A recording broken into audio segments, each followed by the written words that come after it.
Hello and welcome to Dunkermed channel. Today I thought we might have a whittle on this here tree fork that I just cut recently. I'm harvesting poles to split down and make gate hurdles. You can use a variety of knives along the way in that task, so that's a lot of fun for me. Get to use my knives and try out new knives and so forth. So here's one new knife for me, the Real Steel Destra. I guess it's a budget knife, you know. It's not really inexpensive, but I think it cost me 60 or 80 bucks or something, so you know, it's well within my budget anyway. It's a simple liner lock, G10 scales with this kind of textured milling on them. Pocket clip is good, it's okay. It's not very comfortable on the hand, but it's not bad, and it works very well pocket clip wise. In an earlier video I referred to this as a thumb stud. It is of course a thumb disc. I'm not even used to saying thumb disc, but I could definitely get used to the concept. I think I like this better than a thumb stud, at least in many regards. Gives you a comfortable purchase for your thumb there.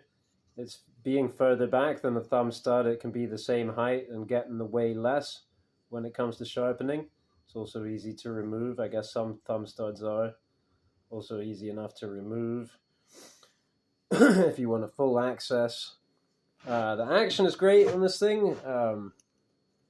It's full shot like that, and I find that the most satisfying deployment for me is the reverse flick more than the thumb. The thumb disc, well, actually that worked pretty well for me. Maybe I'm getting used to it. It's also probably loosening up a bit. And it also has this flipper tab back here. So yeah, I like the knife. I like the ergos. I really like this blade profile, and it's nicely done. And I have been sharpening on it. I've probably spent upwards of half an hour now sharpening, but not all in one go. You know, I take it out of the box, try it, touch it a little bit, and then try it again, and proceeding like that. So I'll just put this down and I'll show you the other knife that I thought we might have a look at. Similar size knife, a little smaller, fixed blade. The Urson, it's called, from Christian Leischen. And I think this is an absolutely charming knife. I showed it previously and showed a couple of issues that I had with it, but those are actually pretty minor things, and overall I think it's an enchanting knife. Haven't used it that much yet. I've been kind of holding out for fixing a couple of minor quibbles I have. This is the sheath, and I had to wet form it myself, but it's an extremely nice, well-made, good quality sheath, and quite big and chunky for the size of the knife, but I mean, you know, that's not really a complaint, is it? Because it offers a lot of protection to the knife and the person who's wearing it, so that's not a bad thing. Let's make some cuts. I think this is maple. It's either maple or oak. We'll find out in a minute when I cut into it. So, yeah, my first impressions on this knife are this is an absolute banger for this kind of thing. AEBL steel, really nice flat grind, well done. So it just slices. Now, at this point, what I find is, you know, your flat grinds, your hollow grinds, they don't steer so well. They tend to maybe dig in a little. But, yeah, there was a knot there.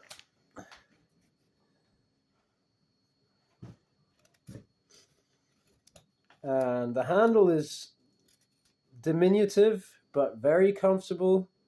I get good purchase on it. I love a sway back handle. I do look at this and think, well, is this really a sway back handle, or is it just that kind of handle? But I think it is a sway back handle. I believe it has the sway back characteristic, and that is something that I am coming, I think, more and more to appreciate. I thought I'd already come to appreciate it, but yeah, today I got my swedge load out again with the sway back handle, and I was using that, and I was like, man, this handle is just brilliant. Sway back handle works for me. I think it's the handle that works best in all grip positions. It's the most versatile handle in terms of grip positions that it will offer you with comfort. So yeah, really very excited about the performance on that knife. Think I'm going to get a lot of use out of it. And I haven't done very much to the edge on this at all. I did put it on the Naniwa, and this is something I've discovered. I have this Naniwa 1000 grit, and it doesn't really work very well on your super steels with the big carbides in them. It's just not really worth it. It's nice for polishing them, but it's not really worth it on the edge. But I can get a better edge with that Naniwa stone than I can with my 1000 grit diamond stone or diamond plate. So in a way, it's like a steel like AEBL or Nitro V that I can get onto that Naniwa. I can put a finer edge on it, and the finer edge, thinner edge, closer, thinner behind the edge, in a more flexible, adaptable steel. That is a way superior proposal for me. That also has a refined grain structure, so it gives you the smooth, creamy cutting experience. That's a preferable proposition for me, I think, than your M390 and that kind of thing. Then again, I have also discovered that I love ZDP 189. I just love it. My God, that feels good though. I mean, I got to say this, at the moment, this is kicking the pants off the Lycian in terms of how it's feeling, how it's handling. I was getting all enthused about that one, and rightfully so. And the handle is way better on the other one for comfort. This handle is very good. You can do anything you want with this handle. Slim as it is, it works, and yeah, it's like one big hotspot the whole way down. So I mean, if you see what I mean, it distributes the load well. So it's all angles and it's all hard, but it's all the way down. You can grab it any old way and get a really good grip. Yeah, it's never going to be that comfortable, but yeah, loving the knife so far. And okay, part of the what I'm tracking as a superior performance here could be down to the steel being Nitro V, being a kind of a turbocharged cousin of AEBL. That'd be one thing. Geometry wise,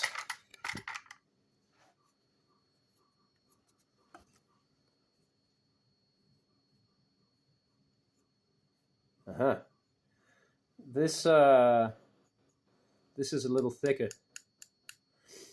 So the edge on this, and that when it's a little thicker, that gives me more room to convex. So to get the same kind of because it's about I call it steerability, which is one thing is how easily the knife will cut in. A hollow grind will cut in the best, right? Yeah, it pretty much will, because if it's not a hollow grind with a nice thick spine on it, won't cut that well because it just won't have the stability. But the hollow grind gives you the thin cutting geometry with the backup of that thick spine. So when you first cuts in great. However, then you come up to that shoulder and you find that your thin hollow edge is starting to flex into the thing, and it doesn't want to cut back out, it just wants to dig in. Now you have to go in from the other side. What I like is a middle ground between a knife that you just have to just abrade practically, versus a knife that is so slicey that if you're not careful, you start cutting in and suddenly you're halfway through the piece and now you wrecked your work. Is a knife that handles smoothly. It's like, I would compare it to driving. If you're driving a car down the country lanes, okay, imagine that you're just driving exactly in the middle of the road the whole time. That would be a very uncomfortable experience. What you need to be able to do is cut the corners a little bit, drift a little bit, and be relaxed. And so I want a knife that performs like that. That's why the Swedgelord is so good. And that's why, in this instance, this knife is probably basically effectively cuts more. It's slicier. But this one will perform way better. Also I've refined the edge on it. And so, okay, now I'm changing topic again. I have a question, right? Because I notice that when I sharpen anything I get, even pretty much anything, even things that I think I wouldn't want to sharpen it because I think that's so good, I don't want to touch it. Once I get around to it, I feel like I'm improving on whatever it is that I'm given. Okay, and we can, I think, at least hypothetically, chalk this entirely up to Dunning-Kruger effect, plus one other factor, which is, what are you used to, right?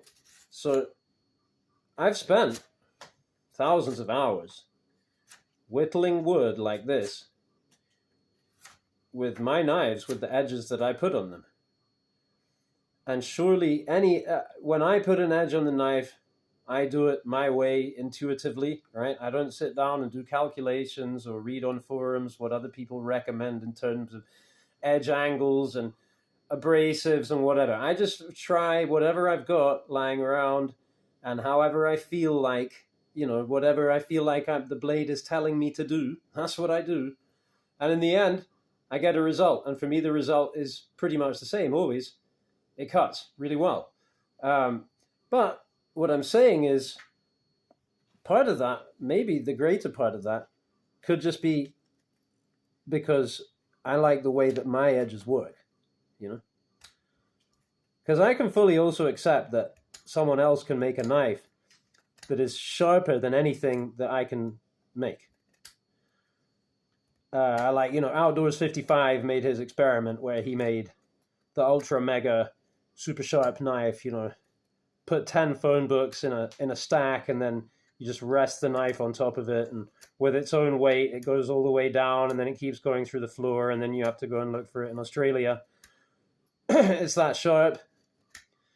But does that knife steer? Does that blade steer into a knot so that I can get into that knot and then steer my way back out again, do whatever the frag I want? I don't think so. I doubt it.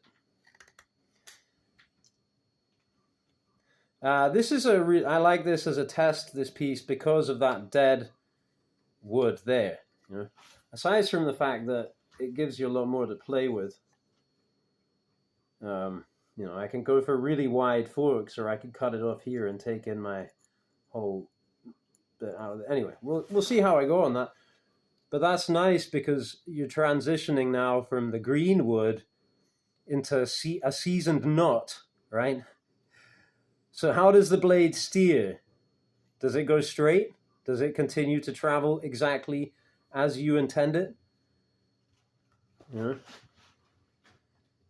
Can you grab it like this and get it to do exactly what you want? I'm getting it. I've also said this, that, again, kind of want to blow my own trumpet here, but, it's through experience, through hours of staring at a screen, looking at knives, and I think that maybe it's the kind of mind that I have as well.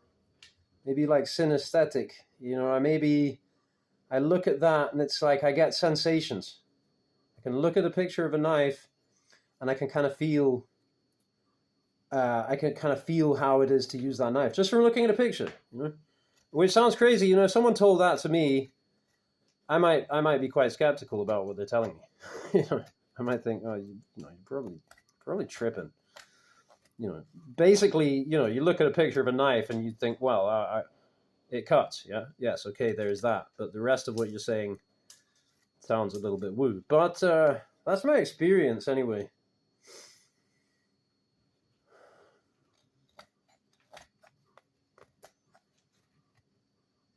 So what I was thinking about doing was maybe. Well, my problem is I keep needing to get to the post office, and I keep needing to do a lot of things. I'm behind on everything in my life. I don't know if I can do it all. I mean, but I have to have faith and try and do whatever I can. I think I'm going to cut a record. I made a demo a couple of days ago. Went to a studio, did some recording. And, you know, maybe if there's one thing that I like more than knives, it's music. I might have had a kind of a case of musician's burnout, I think. And I needed to get completely into something else, something totally different. And not just like, you know, find something to distract yourself. No, have something that I am as obsessed with as I ever was about music, maybe even more so. You know, because maybe doing the music, like, practicing how to be an obsessed person, you know, how to live an obsessive lifestyle. So I got practice at that. I got really good at it, and then I got into the knives. I took it to the next level. Yeah, I'm crazy about knives. I guess, you know. Captain Electro sent me a comment this morning. He's like, "Look how addicted we are to knives. You stayed up all night, didn't you?" And now because I like posting a video at 5 a.m. or something, right before I go to bed, and about the same time he's getting up, and he wants to watch knife content first thing in the morning. How long has this silly video gone on so far? Just 17 minutes. Well, you know, maybe we can make it a 20-minute video. I don't know.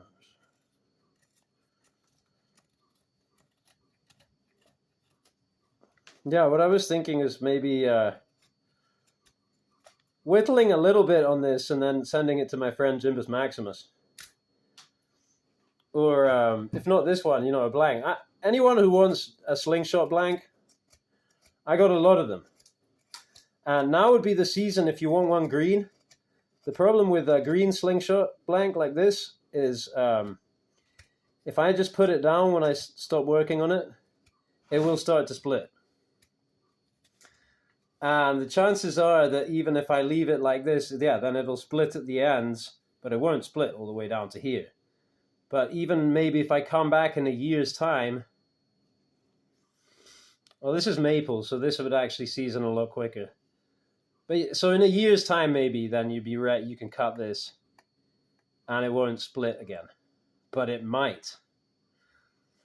And I'm learning that it helps to soak things in water, basically. So when I've done with this, instead of just putting it down and forgetting about it like I would usually do, what I think I'll do is cut it a little shorter and then put it in the bucket of water with some other stuff that I've got. And while it's in the water, it's basically what happens is that the humidity equalizes throughout the thing, and it all just kind of swells up and relaxes and blah. And then, come a point, once you dry it out, it's like it's relaxed and it's settled into its, you know, the internal stresses have relieved themselves over time. And I learned from Dan Dustin channel, he's a spoon maker, and he uses a lot of woods that I'm keen on, like lilac, cherry, mountain laurel. He lives just up the road from me, pretty much. I really should go and introduce myself one of these days. Anyway, what he does, he seasons all his stuff underwater for 3 years. You know, and I guess you can have it and you can take it out and work on it a little bit, but it's got to be 3 years underwater before you go on to the next. So for after those 3 years underwater and everything's pretty much 90% ready, let's say, then he does the heat treatment, which is in a turkey fryer filled with a mixture of beeswax and walnut oil, and he cooks it in there for like 24 hours. So that cooks all the moisture out and replaces it with the oil and wax, which beeswax never dries out. All oils will dry out, but beeswax just never dries. It's an amazing thing. So that's really awesome. Then you end up with a very stable product at the end of that. And if it's lilac wood, it's tough as nails. And I think that's what I got to do, because I want to make knife handles with lilac wood. But every single knife handle I made with lilac wood so far has cracked, more or less.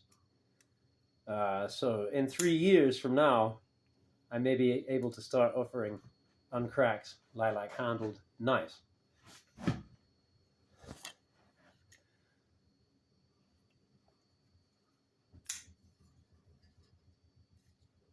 Thanks for watching. Bye.